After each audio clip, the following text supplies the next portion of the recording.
Salut. Aujourd'hui, je vais parler du persan. J'ai commencé à apprendre le persan au début du confinement. J'ai commencé sur internet avec une méthode qui s'appelle Rosetta Stone, donc le père de Rosette, où en gros on apprend qu'avec du persan, il n'y a aucune traduction française. Et c'est pas mal, mais si vous voulez, on a juste un fond sonore de persan. On n'a pas. C'est très bien parce que parler une langue, c'est penser dans cette langue. Donc entendre beaucoup parler de la langue, ça permet d'être dedans et de parler dedans. Sauf que c'est quand même une langue assez éloignée de nos langues européennes, même s'il y a beaucoup de similitudes, on le verra par la suite. Donc cette méthode ne me convenait pas, donc finalement j'ai opté pour la méthode assimile. La méthode assimile, c'est toujours une bonne chose. C'est jamais un mauvais achat. Donc je vais vous expliquer un petit peu tout ce que cette méthode m'a apprise. Alors déjà, l'alphabet persan. Alors c'est un joyeux bordel, hein, parce qu'en gros, c'est un alphabet arabe, mais le persan, c'est pas forcément adapté à l'arabe. Donc l'alphabet arabe, bon, déjà, vous voyez, c'est pas du tout le même que le nôtre, ça se lit de droite à gauche, qui est quand même bon, une chose, il faut prendre l'habitude. Et surtout, à ces petits coquinous, qu'est-ce qu'ils ont fait ils ont deux types de voyelles. Alors ils ont des voyelles fortes, par exemple le A, qui se prononce en mélange de A-O, et qui s'écrit en général d'une barre verticale. Donc là, on l'écrit, et il y a des voyelles faibles. Mais là, on ne les écrit pas. Donc vous avez juste une console, et des fois, il va y avoir une voyelle derrière, et on ne sait pas ce que c'est. Et ils ne l'écrivent pas. Donc en fait, si on n'a pas déjà vu ce mot écrit, eh ben, on ne peut pas savoir comment il se prononce. C'est quand même un comble. C'est quand même un comble. Ensuite, chaque lettre, pour simplifier la chose, elle a 4 formes.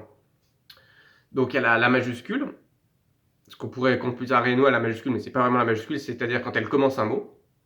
Ensuite, quand elle est au milieu du mot. Et ensuite, quand elle termine le mot. Donc là, c'est 3 formes différentes. Et la quatrième, c'est quand elle est isolée dans la phrase. Ça va encore être une autre forme. Alors, il y a quand même une similitude, c'est pas complètement différent.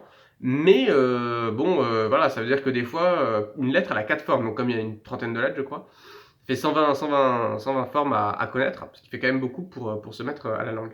Donc on voit, juste à travers la complexité de l'écriture et le fait qu'on ne puisse pas lire un mot si on ne le connaît pas, si on ne l'a pas déjà appris, et ben ça réserve quand même cette langue à une élite, en tout cas au Moyen-Âge. C'était pas n'importe qui pouvait parler et écrire le persan.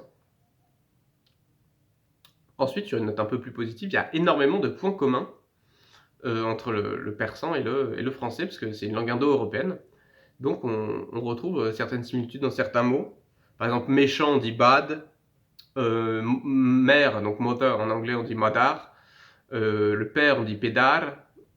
Pour dire je, on dit man, comme le man impersonnel allemand. Donc il y a quand même pas mal de similitudes dans cette langue-là avec nos langues européennes. Et alors, me direz-vous, pourquoi apprendre cette langue comme le persan? C'est une très bonne question. Et déjà parce que le confinement, on s'ennuyait un peu au début, et que je me suis dit autant se lancer dans quelque chose de nouveau. Et surtout, il y a vraiment un plaisir dans cet apprentissage, c'est que c'est un apprentissage pour soi. Et quand on fait un apprentissage pour soi, on n'a pas besoin de s'évaluer brutalement, on peut apprendre à son rythme. Si on sent qu'on a du mal sur une leçon, on peut y passer plusieurs jours.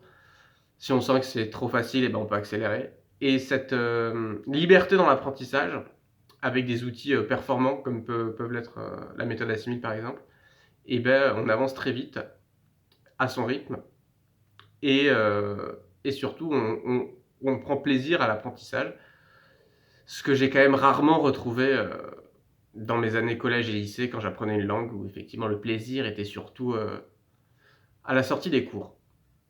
Je vous dis à demain.